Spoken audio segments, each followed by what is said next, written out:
Hello, everyone. I wanted to try something. We are going to try to put together a PC for $1,500 or below. Um, which, in my opinion, 1,500 on a PC that's still pretty expensive.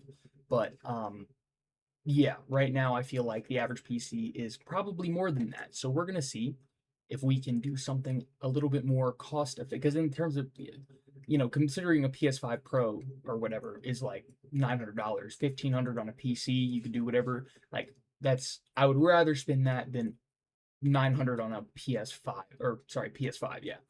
All right, let's start with CPU. Okay, so we have the 9800X 3D. Not gonna go with that. Um, we are going to go with, let's see, how about the 7600X? Definitely not. 9600X, probably not worth the price difference there, if I'm being honest. 7600X versus 9600X is probably about the same. We got the 50. Oh, screw that. Um, we got the Ryzen 5 7500F. I think this is the one that uses like thermal paste as like between the IHS and the silicon. Not gonna go with that. Um, let's see, 153 for the 8500G. I mean, that does no, does not have a good boost clock. Some of these CPUs I don't really know much about, so I'm gonna stick with what I know. Now we do have the actually, I just thought about this. 270. Okay, the 270K plus is a little much. Let's see how much the 265KF 230 is that worth it? Let's see. I'm gonna see if we can squeeze that into our because this is going to give you very good multi-threaded performance and pretty good gaming performance. Um, it's not going to be on the Ryzen platform, which some people may dislike, but um, I think it's a very good all-around CPU. Even for game, like it'll be perfectly fine in gaming. It's just yeah, because really, I mean, it'll probably perform very similar, unless you get like an X3D CPU. But then, we're kind of going I guess 1,500 isn't like a tight budget, but anyways. Okay, let's see. Thermalright, Peerless Assassin. Okay, honestly, we might be able to. We're just gonna probably go with something like that for because real that's like your by far best for bang for your buck is the yeah anything thermal. Right, I don't even know how they make it so cheap, but we're just gonna stick with the Peerless Assassin. Oh, what? Did not mean to click on it. Add that to the build because we might be able to actually do significantly less than 1,500. Matter of fact, because we're um, and with a 20 core processor, like that's pretty decent. So choose a motherboard. Let's see. Okay, we're obviously looking for the Z890. We're not. You don't want to go with the B860 because B860 does not support any sort of overclocking features. So you want to stick with Z890. But we don't need to go with anything like too extravagant. But we might be able to, with $1,500, we might be able to fit something relatively decent into our budget. ASRock, oh wait, that's B860 board, Z890. Okay, so 199, 890. So I want to get something that's way too damn much. Good lord. Okay, we could go with this Gigabyte board. That seems relatively cost effective, and it's a Z890 board, so that's might be what we go with. Um, yeah, we're gonna go with this because it's a black motherboard. I think most people would probably like that. Now this is where we're gonna start getting a little. It's gonna get rough. Um, I kind of forgot about memory. Okay, so 16 gigabyte. We don't want to get 60. We definitely want 32. Um, Okay, let's go lowest. Okay, so there's 8 gigabytes. Yeesh. Okay, let's see what we're looking at here. Okay, so 32 gigabytes for 369. Okay, we're definitely not going for RGB because that's, well, I don't know. We could get some oh, that's it. Never mind. Patriot Viper, Silicon Power. I don't really know the difference between these RAM kits or which I know Kingston's a pretty good brand, but if you want to generally get Hynix memory. So this is okay, CL30. This is going to be Hynix for sure. All of these. So we're going to go with this right here. Oh wait, no, the 16 gigabyte. Okay, I'm wrong. I am tripping. Okay, so 36, 32. We want to try to get a Hynix kit. You don't want to. There's 60. Okay, this is going to be Hynix right here. So we're going to spend a little bit more. This is because this is 6400 CL32. Or you could go actually V color. Okay, you want to get I've never heard of V color, but you know this is definitely Hynix RAM, so it's like it doesn't really matter who puts the heat spreader on it, right? So that's what we're gonna go for. We're already at $834. That's we're kind of our budget's a little cooked right now, so we're gonna try to get our storage to not be too crazy expensive here. Okay, so we want to try to get an NVMe SSD, but this is something where I might go like 500 gigs because you can always upgrade this later on when you get a little bit more money. But if we can get a 1 terabyte of some type of, even I would even be comfortable with a SATA SSD because I'm being totally honest. Okay, I don't know if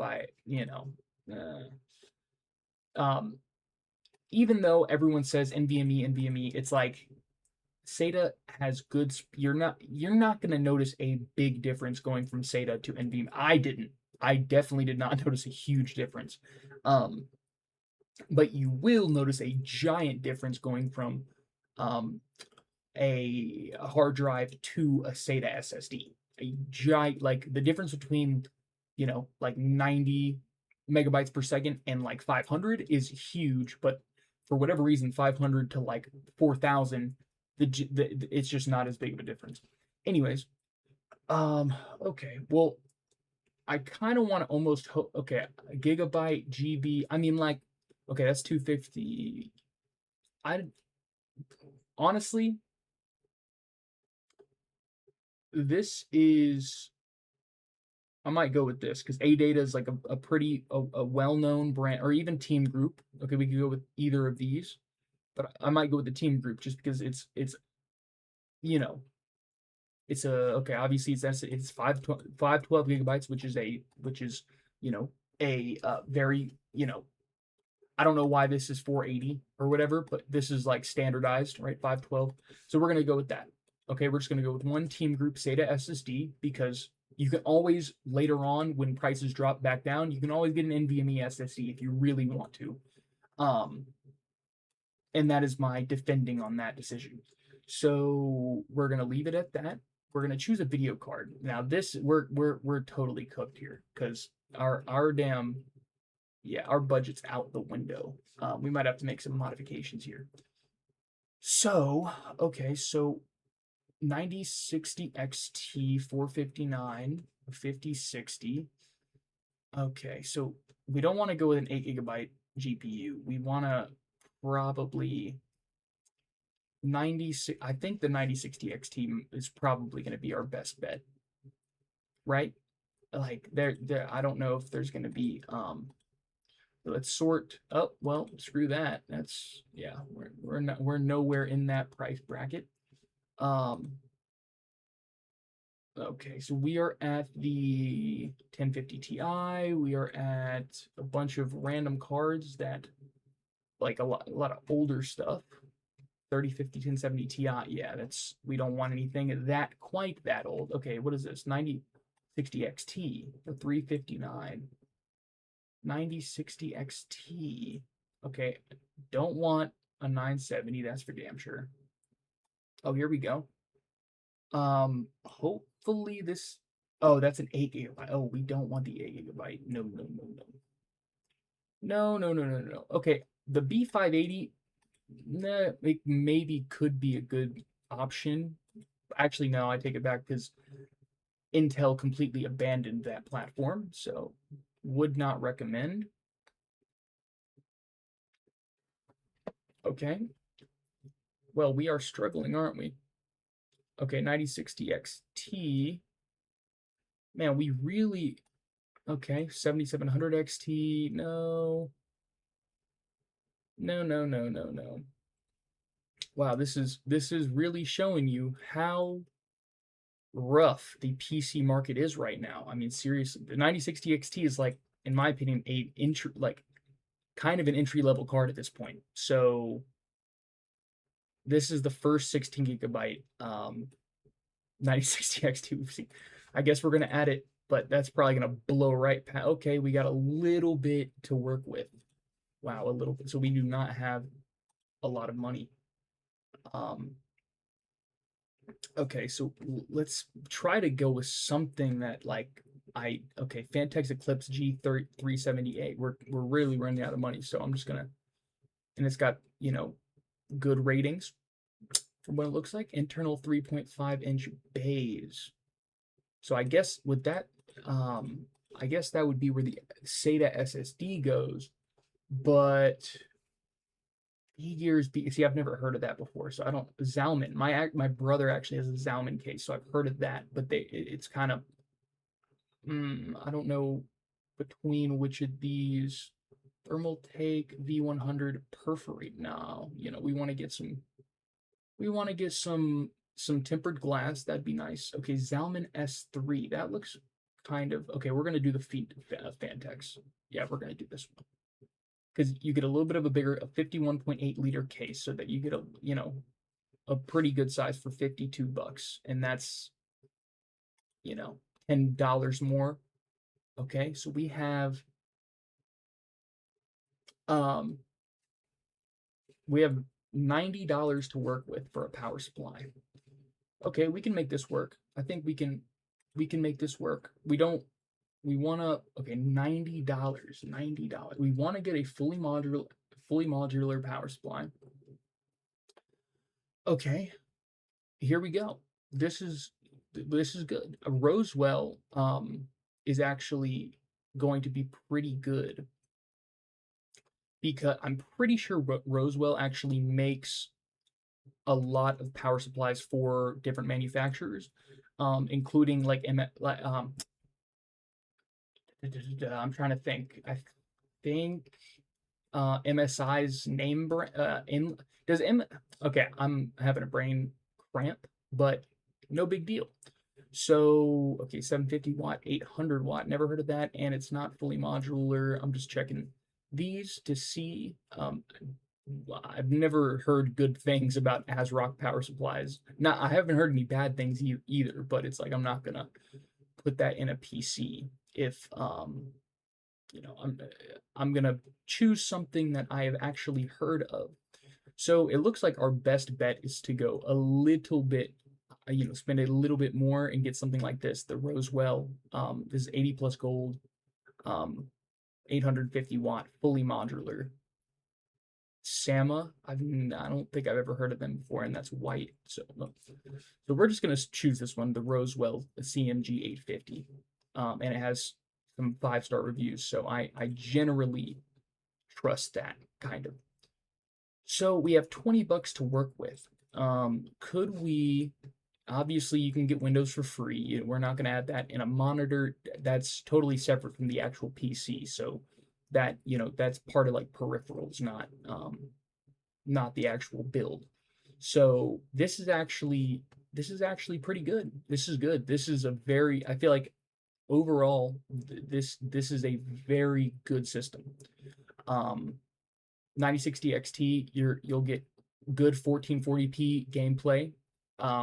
Probably overkill 1080p, if I'm being honest. The Thermalright Peerless Assassin is going to do just fine cooling the 265 KF, right?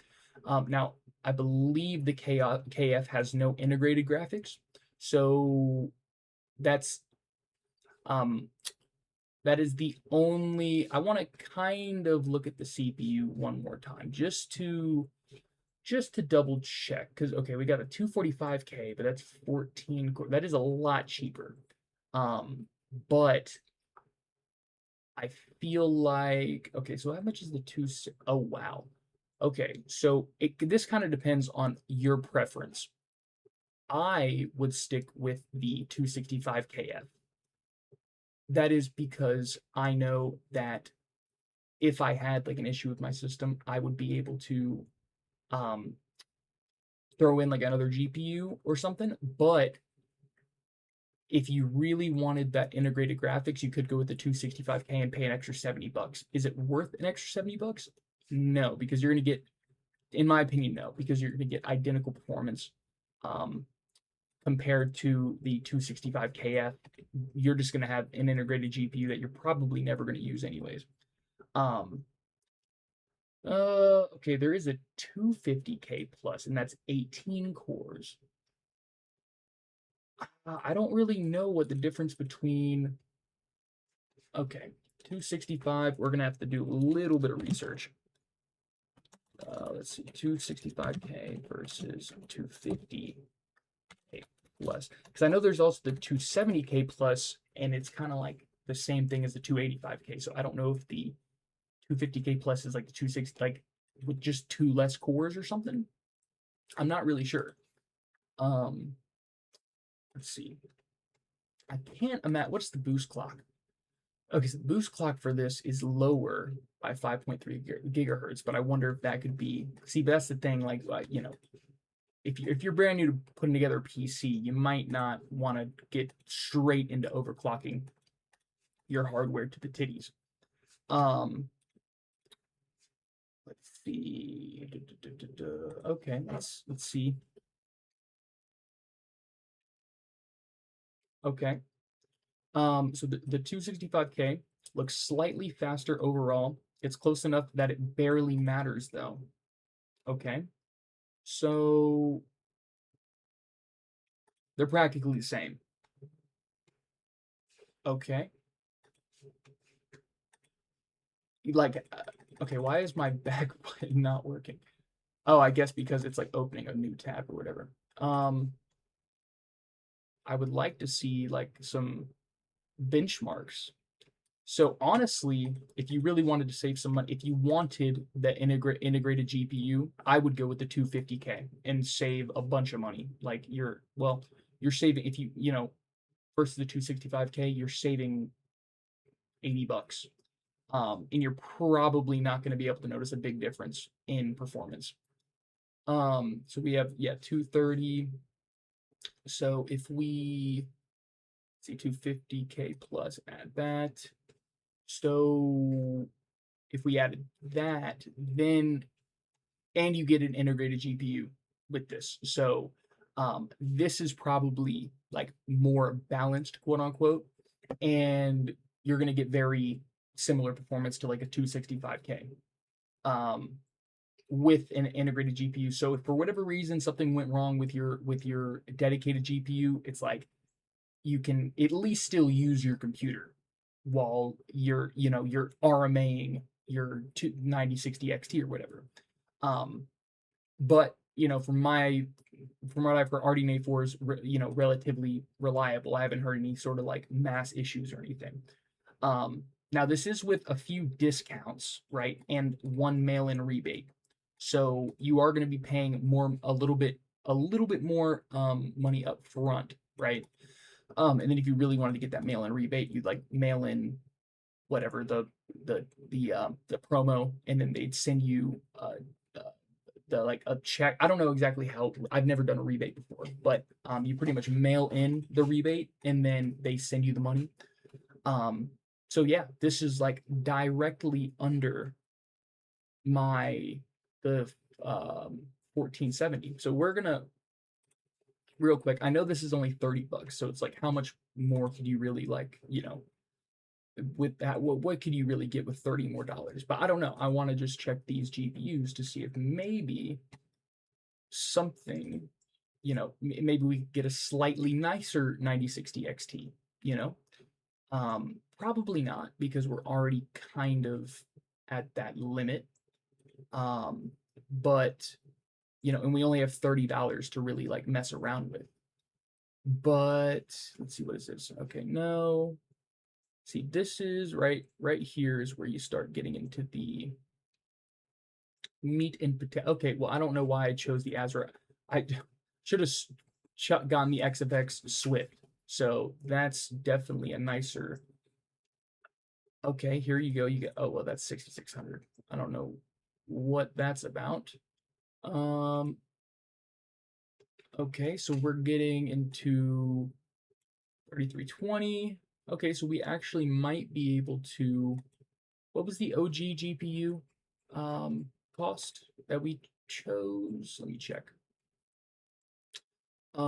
Right here, 440, and we have $30 to work with. So, okay, so there's $10. Okay, you could get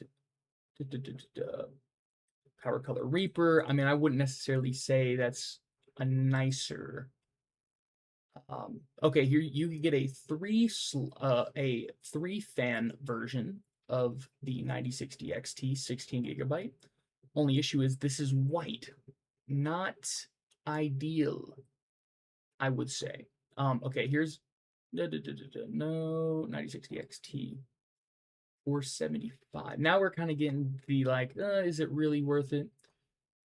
But yeah, because we're starting to increase price for kind of no reason. So if I were y'all, I would recommend something like the Sapphire Pulse. It's gonna be a great 9060 or XFX Swift. Boom. But there was one over here that was actually 400 and um,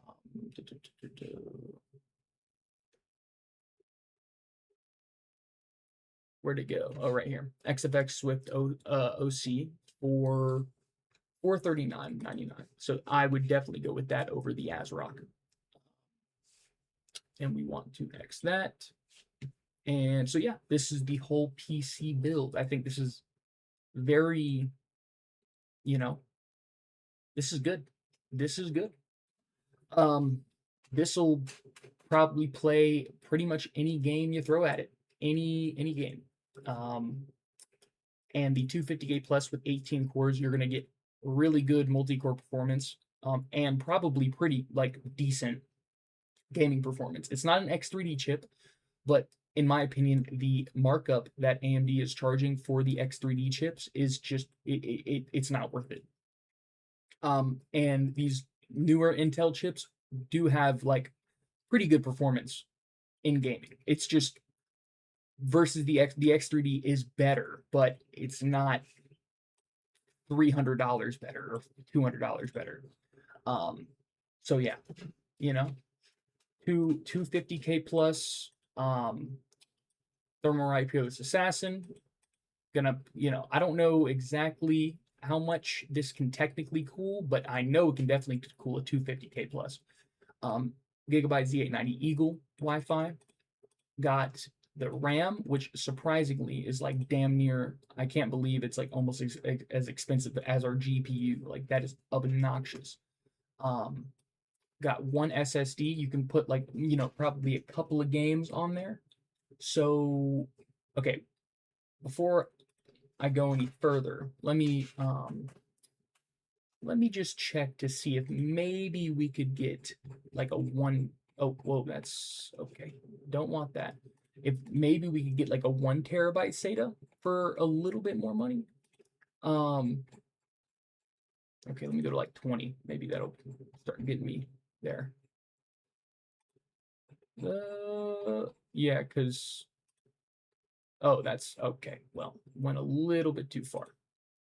There we go. Now we're at the 1 terabytes. Okay. 9, bunch of 1 terabytes. Let's go to 37. Okay, still 1 terabytes. 35.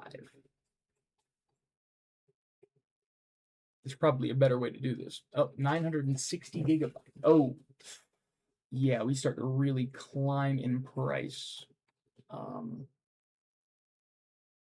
Probably can't fit that into our budget, unfortunately. So we do have, you know, if you really want to get like an NVMe, you got the Patriot P300. It's got 5 stars. Might be decent. Never used. Okay, well that's a hard drive. Do not buy a hard drive in 2026. What are you doing? Definitely don't do that. Okay, garbage. Not even any prices listed damn near. So yeah, no, I would just stick with oh yeah, I'd stick with what we got right now. So yeah. How do I go back? Oh, here we go. Okay, yeah, I'd stick with the team group because that's about the best, you know, and 5 to 12 gigabytes like that will get you through the crisis, right? Worst comes to worst, you got to delete a game to install another one, but you know, it is what it is. So yeah, stayed right below 1400. Maybe I'll make another one of these videos where I try to do absolute like low tier, you know, like a $500 PC build, but at this point I don't even know how that would be possible with the way prices are right now. But yeah, this should, you know, I don't think I'm missing anything. So yeah, hopefully y'all enjoyed this video. I'll see y'all in the next one. Bye.